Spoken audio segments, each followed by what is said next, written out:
Assalamualaikum class. Welcome to lecture number 12. I am Hiba Ijaz and we were studying chapter number 3, that is object oriented programming in C++. तो I hope basics आपको जो मैंने समझाए थे last lecture में वो समझ आ गए होंगे। इस लेक्चर को समझने के लिए मेक श्योर कि आपको लास्ट लेक्चर समझ आया हुआ है, ठीक है। तो आज जो हमने टॉपिक्स कवर करने हैं they are comments in C++, constants and variables, rules of specifying variable names and C++ data types. सबसे पहले हम लोग स्टार्ट लेते हैं comments in C++. Okay, comments in C++. C++ हमारी जो लैंग्वेज है जो कि हम इस कोर्स में सीखना चाह रहे हैं, ठीक है। ये एक हाई लेवल कंप्यूटर की लैंग्वेज है। और कमेंट्स क्या है? कमेंट्स को कंप्यूटर की लैंग्वेज में, सी प्लस प्लस की लैंग्वेज में प्रोग्राम का वो पार्ट कहा जाता है जो कि एग्जीक्यूट नहीं होता। फॉर एग्जांपल मैं एक प्रोग्राम लिख रही हूँ a प्लस बी, ओके। अब इस a प्लस बी को मैं एग्जीक्यूट करूंगी। हमने क्या बताया था कि टर्मिनेटर होता है, कोई भी स्टेटमेंट के एंड में टर्मिनेटर होता है, ठीक है। तो पहले जो हमने स्ट्रक्चर फॉलो किया था, सबसे पहले हम अब हर बार उस स्ट्रक्चर को लेके चलेंगे। हमारा C++ का जो प्रोग्राम है वो स्टार्ट होता है प्री प्रोसेसर डायरेक्टिव से, that is #include IO stream dot h and then angle bracket finish. ये #include हमारे पास प्री प्रोसेसर डायरेक्टिव है और ये हेडर फाइल का नाम था जो कि किस काम आती है, इनपुट के लिए और आउटपुट के लिए। आपने प्रोग्राम में यूज़र से कोई इनपुट लेना है या स्क्रीन पे कोई भी आउटपुट डिस्प्ले कराना है तो ये हेडर फाइल आपको अपने प्रोग्राम में लाजमी डालनी होगी। और .h हेडर फाइल की एक्सटेंशन होती है। जो भी हेडर फाइल होती है उसके आगे हम .h लगाते हैं। फिर हम जब अपना प्रोग्राम शुरू करते हैं तो हम लोग शुरू करने से पहले लिखते हैं void main। हम बताते हैं कि अब हमारा प्रोग्राम स्टार्ट होने वाला है, अब हमारा मेन काम स्टार्ट होने वाला है, ठीक है। तो जिस चीज़ के आगे भी यूं करके स्मॉल ब्रैकेट्स लगी हुई होती हैं वो एक फंक्शन होता है। तो ये हमारा क्या है, मेन फंक्शन, ठीक है, जिसके अंदर हम लोग अपना प्रोग्राम करते हैं, ठीक है। अब इस मेन फंक्शन के अंदर हम जो भी लिखते हैं ना, जो भी स्टेटमेंट्स लिखते हैं, सीपीयू उन स्टेटमेंट्स के ऊपर काम करता है, वो स्टेटमेंट्स एग्जीक्यूट होती हैं। फॉर एग्जांपल मैंने यहाँ पे लिखा इंट a और b a is equals to 3। ये क्या मैं लिख रही हूँ यहाँ बाद में समझेंगे। b इज इक्वल्स टू 4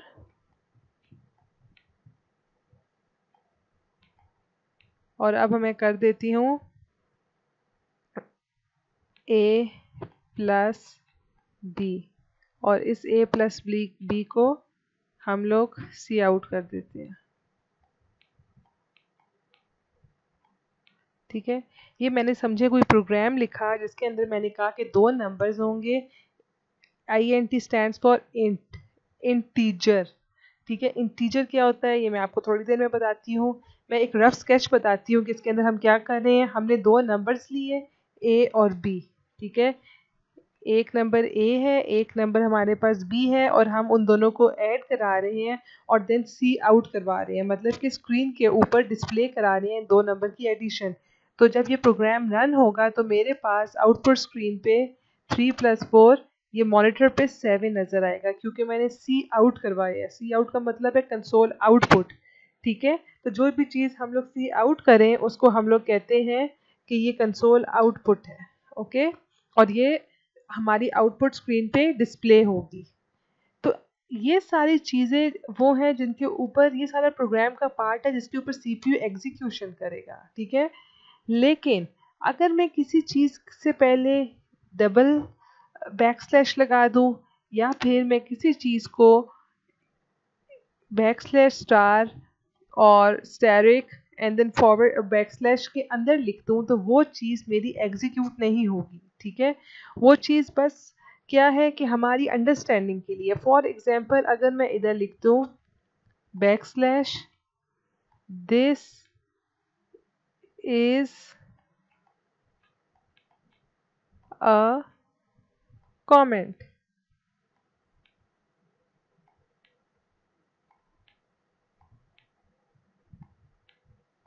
तो अब मेरे पास क्या होगा, हमारा जब ये प्रोग्राम रन होगा, प्रोग्राम एग्जीक्यूशन में जाएगा, तो वो देखेगा कि सबसे पहले वो मेन फंक्शन में आता है, ठीक है। यहाँ से प्रोग्राम रन होना स्टार्ट होता है।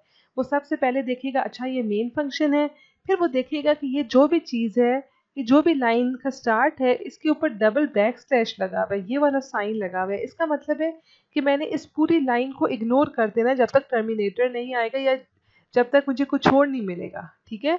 तो ये पूरी लाइन को इग्नोर कर देगा, इसको नहीं पढ़ेगा और नेक्स्ट लाइन की तरफ आ जाएगा। अब ये रीड करेगा int a b and a is equals to 3, b is equals to 4 को भी रीड करेगा और इस लाइन को भी ये रीड करेगा।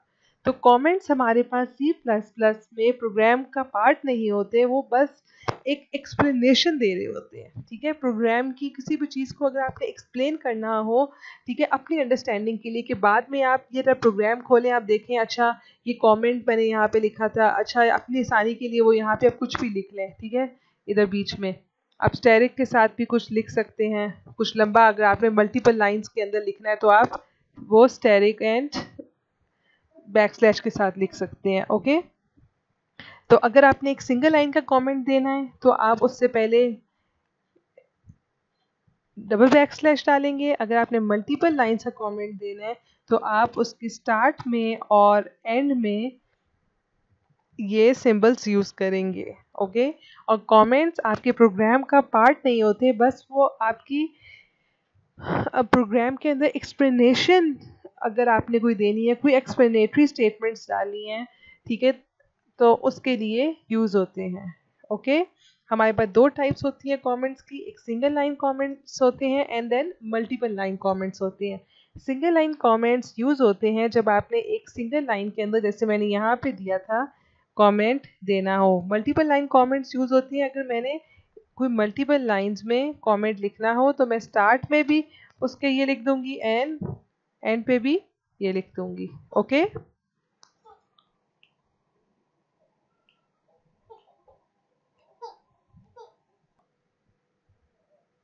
हमने दो नंबर्स लिए a and b, okay. a में हमने वैल्यू डाल दी 3 और b में हमने डाल दी 4। जिस तरह मैथ्स में सिंपल हम लोग असाइन ही कर देते कि इन let x is equals to a, let y is equals to 4, इसी तरह हमने एक वेरिएबल ले लिया a, उसको हमने कह दिया कि ये 3 है, और एक वेरिएबल ले लिया b और उसको कह दिया हमने कि ये 4 है, ओके। अब थोड़ी देर बाद मैं कहती हूँ a इज इक्वल्स टू 5, तो ये तुम्हारे पास नाम है a, इसके अंदर हमारे पास चला जाएगा 5, ठीक है। अब मैं कहती हूँ b इज इक्वल्स टू 6, तो ये ओवर राइट हो जाएगा, b की वैल्यू हो जाएगी 6। तो देखें कि हम लोग क्या कर रहे हैं, हम लोग जो ये वेरिएबल नेम्स है इनके अंदर जो वैल्यू स्टोर हुई है उनको मैं चेंज कर रही हूँ, ओके। तो variables is a name of memory location where data is stored. तो वेरिएबल बेसिकली है, होता क्या है हमारे पास मेमोरी के अंदर, ये हमारी मेमोरी है, इसके अंदर हमारे पास छोटी छोटी लोकेशंस होती हैं, ठीक है। और इन लोकेशंस का कोई ना कोई हम लोग उसको नाम देते हैं ताकि हम उसको उस लोकेशन में पड़े हुए डाटा को यूज़ कर लें। तो मैंने इस लोकेशन को A का नाम दे दिया और इस लोकेशन को मैंने B का नाम दे दिया, ठीक। अब A लोकेशन पे मैंने क्या स्टोर कर दिया, 5 स्टोर कर दिया, और B लोकेशन पे मैंने 6 स्टोर कर दिया, ठीक है। By location I mean variable, ठीक है। अब मैं इन वैल्यूज़ को चेंज भी कर सकती हूँ जैसे कि मैंने पहले बताया था। तो वेरिएबल्स ऐसी मेमोरी लोकेशंस हैं जिनके अंदर पड़ा हुआ डाटा चेंज हो सकता है, ओके, जिनके अंदर पड़ी हुई वैल्यूज चेंज हो सकती हैं, और हम लोग डिफरेंट डाटा टाइप के चीज़ें इसके अंदर डाल सकते हैं, डिफरेंट डाटा टाइप की वैल्यूज इसमें डाल सकते हैं। डाटा टाइप क्या होता है वो हम आगे पढ़ेंगे, ठीक, और जिसके अंदर डाटा है वो चेंज भी हो सकता है। लेकिन हमारे पास कांस्टेंट क्या है? कांस्टेंट की वैल्यू हमारे पास कभी भी चेंज नहीं होती, ओके। अगर एक कांस्टेंट की वैल्यू 42 है तो ये 42 ही रहेगी, हम इसको ओवरराइट नहीं कर सकते। और कांस्टेंट के अंदर एक कोई नंबर भी हो सकता है, कोई करेक्टर भी हो सकता है जैसे कि ए, या फिर कोई करेक्टर स्ट्रिंग भी हो सकता है, जैसे कि मैं अपना नाम लिख देती हूँ एक पूरा स्ट्रिंग, मतलब कि डिफरेंट करेक्टर्स से जोड़कर एक वर्ड बना रही है, ठीक है। बाय करेक्टर हमारा मतलब होता है एक अल्फ़ाबेट, और बाय स्ट्रिंग हमारा मतलब होता है कोई वर्ड, ठीक है। तो हमने जब किसी कांस्टेंट की बात की तो कांस्टेंट के अंदर पड़ी हुई वैल्यू कभी भी हमारे पास चेंज नहीं होती, ओके। अब इसके अंदर डिफरेंट डाटा टाइप्स आती हैं, वेरिएबल के अंदर भी, कांस्टेंट के अंदर भी, तो वो हम डाटा टाइप्स के टॉपिक में पढ़ेंगे। अब हमने अगर वेरिएबल, मैंने बताया कि वेरिएबल वो होता है जिसकी वैल्यू चेंज हो रही होती है, ओके। तो अब हमारे पास वेरिएबल नेम स्पेसिफाई करने के कुछ रूल्स होते हैं, ओके। जैसे कि मैंने पहले बताया कि हमें एक प्रोग्राम लिखना है जिसमें दो नंबर्स को ऐड कराना है। तो हमने a इज इक्वल्स टू 3 ले लिया और b इज इक्वल्स टू 4। तो हमारे पास ये नंबर 3 और 4 को हमने जब ऐड कराना है तो पहले हमारे पास मेमोरी में कहीं ये नंबर्स स्टोर हुए में हो, 3 और 4, ठीक है। तो मेमोरी में हमें एक लोकेशन चाहिए जहाँ पर हमने इन दो नंबर्स को स्टोर करना है, और इन लोकेशन का कोई ना कोई नाम भी होना चाहिए। फॉर एग्जांपल इस तरह कि आप लोग के घर हैं तो उनको लोकेट करने के लिए उनका एड्रेस होता है, ठीक है। अगर आप तक हमने पहुंचना है तो आपके घर का एड्रेस हमें पता होना चाहिए, ठीक है। इसी तरह अगर हमने किसी डाटा तक पहुंचना है मेमोरी में तो उसका एड्रेस भी हमें, या उसका नाम एटलीस्ट हमें पता होना चाहिए, ठीक है। तो उस नाम को हम लोग कहते हैं वेरिएबल नेम। इसको वेरिएबल क्यों कहते हैं? क्योंकि इसके अंदर मौजूद वैल्यू हमारे पास चेंज होती रहती है, ठीक है। तो मैंने यहाँ पर a इज इक्वल टू 3 कहा था, तो a के अंदर मैं 3 डाल देती हूँ और b के अंदर मैं 4 डाल देती हूँ। अब यहाँ पे मैंने लिखा हुआ वेरिएबल नेम दिया हुआ a, और मैंने एक और वेरिएबल नेम दिया हुआ b। ये वेरिएबल नेम हमारे पास कुछ भी हो सकते हैं, ठीक है। ज़रूरी नहीं है कि ये a और b ही हो, हम इसकी जगह कोई भी नाम दे सकते हैं, ओके।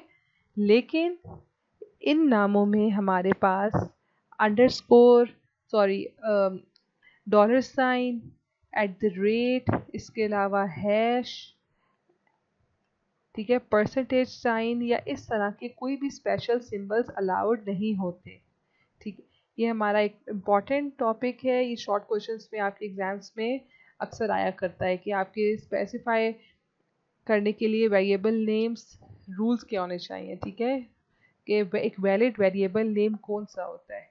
तो एक वैलिड वेरिएबल नेम वो होता है जिसके अंदर स्पेशल सिंबल्स ना हो, या वो एक उसकी जो शुरुआत हो, उसका जो स्टार्ट हो, जो उसकी बिगनिंग हो, या तो वो एक लेटर से हो, ठीक है, या फिर एक अंडरस्कोर से हो, और लेटर हमारे पास अल्फ़ाबेट हो सकता है। तो हमने क्या कहा कि स्पेशल सिंबल नहीं हो सकते। सेकंड पे हमने कहा कि या तो वो एक लेटर से स्टार्ट हुआ हो या फिर अंडरस्कोर से, कोई भी लेटर हो सकता है। हम लोग ले लेते हैं सी, ठीक है, या तो वो सी से स्टार्ट हुआ हो या फिर वो अंडरस्कोर से स्टार्ट हुआ हो, ठीक है। ये हमने स्टार्टिंग का लिख दिया। फिर after the first initial letter, variable names can also contain letters and numbers, okay। हमने फर्स्ट इनिशियल लेटर यहाँ पे समझे सी लिख दिया या फिर अंडरस्कोर लिख दिया, इसके बाद कोई भी नंबर आ सकता है, कोई भी लेटर आ सकता है। मैं लिख देती हूँ C4A, या फिर मैं लिख देती हूँ अंडरस्कोर A3, कुछ भी, ओके। तो हमारे वेरिएबल नेम की स्टार्टिंग या अंडरस्कोर से हो सकती है या फिर किसी अल्फ़ाबेट से हो सकती है। स्पेशल सिंबल्स इसके अंदर अलाउड नहीं होते, और हमारे बिगिनिंग के बाद फर्स्ट लेटर के बाद हमारे पास कोई नंबर भी आ सकता है और कोई भी अल्फ़ाबेट आ सकता है, लेकिन हमारे पास कोई स्पेस नहीं होनी चाहिए वेरिएबल नेम के दरमियान में। C4A नहीं कर सकती, यहाँ पे स्पेस नहीं दे सकती, ना ही मैं कर सकती हूँ कॉमा नहीं डाल सकती। ओके, मैं कोई स्पेशल, ये हमारा वैलिड नेम नहीं है, ये भी वैलिड नेम नहीं है, मैं कोई भी स्पेशल सिंबल यूज़ नहीं कर सकती कि मैं यहाँ पे लिख दूँ C#4A। ठीक है, मैं ये भी यूज़ नहीं कर सकती। इसके अलावा हमारे अपर केस करेक्टर्स डिफरेंट होते हैं लोअर केस करेक्टर से। ओके, अगर मैं लिखती हूँ ABC किसी वेरिएबल का नाम, या मैं लिखती हूँ कैपिटल ABC, तो ये दो डिफरेंट नाम है। ओके, केस सेंसिटिव है C++। इसका मतलब है कि छोटे अगर हैं हमारे पास लोअर केस लेटर्स हैं, लोअर केस करेक्टर्स हैं, इसका अलग मतलब है, अपर केस करेक्टर्स का अलग मतलब है। ठीक है, और हम लोग कोई कीवर्ड जो रिजर्व वर्ड पर लास्ट लेक्चर में आपको समझाए थे वो एज अ वेरिएबल नेम नहीं यूज़ कर सकते। अगर मैं किसी वेरिएबल को नाम दूँ इफ़, तो मैं नहीं दे सकती। ओके, अगर मैं किसी वेरिएबल को नाम दूँ इंट, तो मैं नहीं दे सकती, क्योंकि इन वर्ड्स का C++ में कोई ख़ास मकसद है। ओके, तो आई होप आप लोगों को समझ आ रही होगी। लाइव पढ़ाना इज़ अ डिफरेंट थिंग कि आपकी फेस एक्सप्रेशन से मैं समझ सकती हूँ कि समझ आ रहा है कि नहीं। अभी मैं फुल ट्राई कर रही हूँ। अभी जिनके लिए ये न्यू कॉन्सेप्ट्स हैं उनके लिए समझना मुश्किल होगा, तो प्लीज़ साथ साथ लेक्चर्स सुने एंड देन मुझे फीडबैक दें, और कुछ समझ ना आए तो मुझसे पूछते रहें। ठीक है, तो अब हमारे पास आप लोगों को आई होप समझ आ रहा होगा कि वेरिएबल इटसेल्फ क्या है, वेरिएबल नेम हम देते कैसे हैं। ओके, तो हमारे पास एक वैलिड वेरिएबल नेम कौन से हैं और इनवैलिड वेरिएबल नेम्स कौन से हैं, ये हम लोग देखते हैं with the help of an example. हमने कहा था हमारे वेरिएबल नेम स्टार्ट हो सकता है या अंडरस्कोर से या किसी करेक्टर से। तो यहाँ पे G हमारे पास एक करेक्टर है, तो ये एक वैलिड नेम है। कोई हमारे पास स्पेशल सिंबल नहीं आया। ठीक है, वो भी हमारी जो थी पूरी हो गई कि कोई स्पेशल सिंबल ना हो। इसके अलावा हमारे पास कोई स्पेस भी नहीं आई। ठीक, हमारे पास ये ग्रेड एक रिजर्व वर्ड नहीं है, तो ये हमारे पास एक वैलिड वेरिएबल नेम है। जबकि यहाँ पर स्टार्टिंग भी ठीक है, सब कुछ ठीक है, लेकिन हमारे पास ये आ गए स्पेशल सिंबल्स, तो ये हमारा जो वेरिएबल नेम है ये अनएक्सेप्टेबल है। ओके, अब यहाँ पर हमारे पास सब कुछ वैलिड है, ना ही कोई स्पेस है, ना ही कोई स्पेशल करेक्टर है, ना ही हमारे पास कोई रिजर्व्ड वर्ड है। ठीक, स्टार्टिंग भी हमारी ठीक है, तो ये भी एक वैलिड वेरिएबल नेम है। अगेन इधर हमारे पास आ गया स्पेशल सिंबल, तो ये वैलिड नेम नहीं रहा।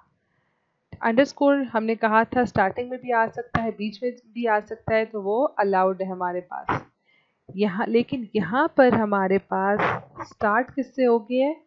3 से। हमने कहा था एक वेरिएबल जब वैलिड कब होता है? जब वो किसी करेक्टर से स्टार्ट हो या फिर अंडरस्कोर से स्टार्ट हो। कभी भी एक नंबर से स्टार्ट नहीं हो सकता, नंबर बीच में आ सकता है। ठीक है, यहाँ पे ग्रेड 3 एक वैलिड वेरिएबल नेम था, नंबर बीच में आ सकता है, लेकिन स्टार्टिंग कभी भी नंबर से नहीं हो सकती, तो ये हमारे पास एक इनवैलिड वेरिएबल नेम है। नेक्स्ट हम लोग देखते हैं C++ की डाटा टाइप्स। डाटा टाइप क्या होता है? ओके, हमने कोई भी डाटा स्टोर करना है और उस डाटा के ऊपर देन अपने C++ के प्रोग्राम में काम करना है। अगेन एग्जांपल लेते हैं हम लोग A एंड B की। ठीक है, ये दो हमारे वेरिएबल्स हैं, इसके अंदर डाटा मैंने स्टोर किया था 3 और 4। अब मुझे पहले से पता है कि मैंने A के अंदर 3 स्टोर करना है और B के अंदर 4 स्टोर करना है। मैंने दो इंटीजर्स लेने हैं। ठीक है, दो न्यूमेरिक वैल्यूज लेनी है, होल नंबर्स लेने हैं। ठीक है, तो वो नंबर्स जो कि होल नंबर्स हों उनको स्टोर करने के लिए हमारे पास जो डाटा टाइप हो, वेरिएबल डाटा टाइप होती है, वो होती है इंटीजर। अब मैंने क्या करना था कि दो नंबर्स के लिए मेमोरी में स्पेस बनानी थी, ठीक है। अब मेमोरी में मैंने कितनी स्पेस बनानी थी, ये एक क्वेश्चन है कि मुझे कितनी स्पेस चाहिए एक नंबर को स्टोर करने के लिए। तो वो मुझे पता चलेगा कि मैंने किस टाइप का डाटा स्टोर करना है। ओके, अब मुझे पता चल गया था कि मैंने 3 स्टोर करना है, मैंने 4 स्टोर करना है। ये दोनों हमारे पास हैं, न्यूमेरिक वैल्यूज हैं, और हमारे पास ये हैं होल नंबर्स, ठीक है, कि इनके अंदर कोई डेसिमल नहीं है, ठीक है। ये हमारे पास होल नंबर्स हैं। तो मैंने इनके लिए डाटा टाइप ली, वो ली इंटीजर। इंटीजर होता है नॉर्मली हमारे पास 4 बाइट का। तो जब मैं किसी चीज़ को इंटीजर कहूँगी तो मेमोरी में हमारे पास 4 बाइट की स्पेस बन जाएगी, ठीक है। तो हमारे पास जो ये ए है, इसके साइज क्या है, 4 बाइट्स। इसको हम लिखते कैसे हैं, int a is equal to 4। मैंने कहा मेमोरी में एक इंटीजर टाइप की स्पेस बनाओ और उसका नाम दो ए और उसके अंदर डाल दो 4, ठीक है। तो जब हम ये चीज़ लिखेंगे तो हमारे पास मेमोरी में एक ब्लॉक बन जाएगा 4 बाइट्स का, उसका नाम होगा ए और उसके अंदर वैल्यू होगी 4।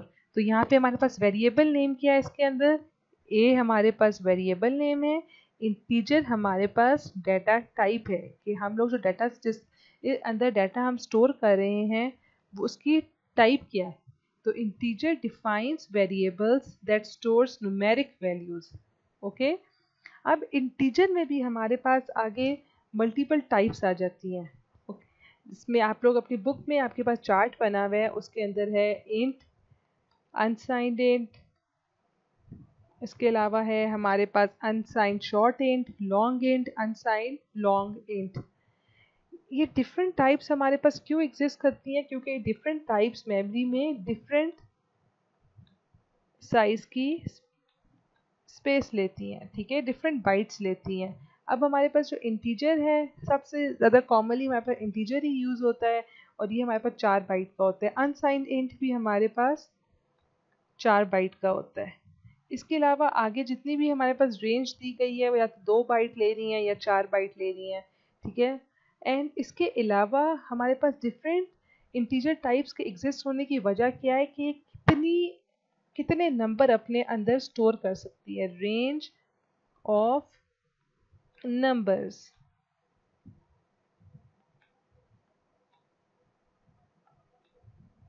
हमने कहा कि एक इंटीजर ए है और उसकी वैल्यू 3 है, ठीक है। तो ये हम लोग पहले देखेंगे कि क्या इंटीजर की रेंज में ये 3 आता है या नहीं आता। तो इंटीजर की रेंज है हमारे पास -2 1 4 7 4 8 3 6 4 8 2 2 1 4 7 4 8 3 6 4 7। इस रेंज के अंदर रहते हुए अगर कोई भी नंबर हमारे पास है, होल नंबर है, तो उसकी डाटा टाइप हम लोग कहेंगे इंट। और इतनी इस रेंज के अंदर वैल्यू को स्टोर करने के लिए हमें 4 बाइट्स चाहिए होंगी। तो नॉर्मली हमारे पास डाटा टाइप जो यूज़ होती है वो इंट ही यूज़ होती है, ठीक है। 4 हमारे पास इस रेंज के अंदर है, 3 हमारे पास इस रेंज के अंदर है, अगर मैं नंबर स्टोर करना चाहती हूँ 8 तो वो भी इस रेंज के अंदर है, ठीक। तो आई होप इंटीजर आपको समझ आ गया होगा। अब हमारे पास इसी तरह फ्लोटिंग पॉइंट है। फ्लोटिंग पॉइंट का मतलब है कि अगर यहाँ पे मेरे पास 4 की जगह 4.5 होता, ठीक है। अब हमारे पास जो वैल्यू आ रही है वो क्या है, फ्रैक्शनल पार्ट भी उसके पास है, ठीक है। वो एक होल नंबर नहीं है बल्कि वो एक रियल नंबर है, वो डेसिमल है उसके पास। तो ऐसी वैल्यूज़ को स्टोर करने के लिए हम लोग इंटीजर के अंदर स्टोर नहीं कर सकते। इंटीजर खाली लेता है होल पार्ट को, वो खाली 4 को लेगा। हमें पूरी की पूरी वैल्यू चाहिए 4.5। तो ऐसी वैल्यूज़ को स्टोर करने के लिए हम लोग डाटा टाइप लेते हैं फ्लोट। ठीक है, फ्लोट। अब इस वेरिएबल का ये वेरिएबल नेम है, ये डाटा टाइप है। अब इस वेरिएबल की डाटा टाइप क्या होगी? फ्लोट होगी। ठीक है, इज इक्वल्स टू 4.5। अगर मैं अपने कोड में लिखूंगी float a is equals to 4.5 तो मेमोरी में हमारे पास जल्दी से एक लोकेशन बन जाएगी ए नाम की। उसकी डाटा टाइप होगी फ्लोट और उसकी वैल्यू होगी 4.5। अब इंटीजर या तो 4 बाइट का होता है जैसे कि फ्लोट, या तो 4 बाइट का होता है जैसे कि इंटीजर था, या फिर 8 बाइट का होता है डिपेंडिंग अपॉन द रेंज। ठीक है, ये रेंज आप लोग अपनी बुक में आपके टेबल बना हुआ है उसके अंदर से देख सकते हैं और उसको याद भी कर सकते हैं। नेक्स्ट थर्ड डाटा टाइप हमारे पास है वो करेक्टर। इसका काम है एक सिंगल करेक्टर को स्टोर करना। अगर मैंने कोई चीज़ स्टोर करनी है, फॉर एग्जांपल सिंपल एक ए, ठीक है, तो इसको मैं करेक्टर डाटा टाइप में स्टोर करूंगी। करेक्टर मैं कोई भी नाम दे सकती हूँ। मैं अगेन वेरिएबल को जैसे हम अंडरस्कोर ए दे देती हूँ, ठीक है, या कोई भी नाम दे सकते हैं। Character underscore a is equals to a. Characters को हम लोग हमेशा सिंगल इन्वर्टेड कॉमास में लिखते हैं और करेक्टर कितनी स्पेस लेते हैं मेमोरी में? 1 बाइट की। ठीक है, तो ये डाटा टाइप क्या स्टोर करती है? एक सिंगल करेक्टर। और इसके लिए हम लोग यूज़ करते हैं CHAR। फ्लोट के लिए हम लोग यूज़ करते थे FLOAT और इंटीजर के लिए हम लोग यूज़ करते थे INT। ठीक है, तो करेक्टर, फिर मैंने क्या किया, ये डाटा टाइप है हमारे पास, ये वेरिएबल का नाम है और ये वो करेक्टर है जिसको हम स्टोर करा रहे हैं। हम लोग कोई अल्फ़ाबेट भी स्टोर करवा सकते हैं। ठीक है, जैसे कि मैंने ऊपर कराया, हम कोई साइन प्लस का भी स्टोर करवा सकते हैं। हम कुछ भी एम्परसेंड का साइन भी, कोई भी सिंबल हम लोग स्टोर करा सकते हैं। हम कोई नंबर भी स्टोर करा सकते हैं। जब एक नंबर सिंगल इन्वर्टेड कॉमर्स में आ जाता है तो वो एक करेक्टर बन जाता है और वो खाली 1 बाइट लेता है। इन्वर्टेड कॉमर्स के बगैर वो क्या है? एक इंटीजर है और वो 4 बाइट लेगा। ओके, और उसको स्टोर कराने के लिए मुझे इंट यूज़ करना पड़ेगा। लेकिन अगर ये इन्वर्टेड कॉमर्स में है, सिंगल इन्वर्टेड कॉमर्स में, तो ये कैरेक्टर है और इसको स्टोर कराने के लिए मुझे CHAR यूज़ करना पड़ेगा। That's all for today. I hope आप सबको अच्छे से समझ आ रहा होगा। नहीं आ रहा तो प्लीज़ फीडबैक दीजिए। मैं आगे नहीं जाना चाहती तब तक आप लोगों के कॉन्सेप्ट्स क्लियर ना हो। Thank you so much. That's all for today. अल्लाह हाफिज़, टेक केयर।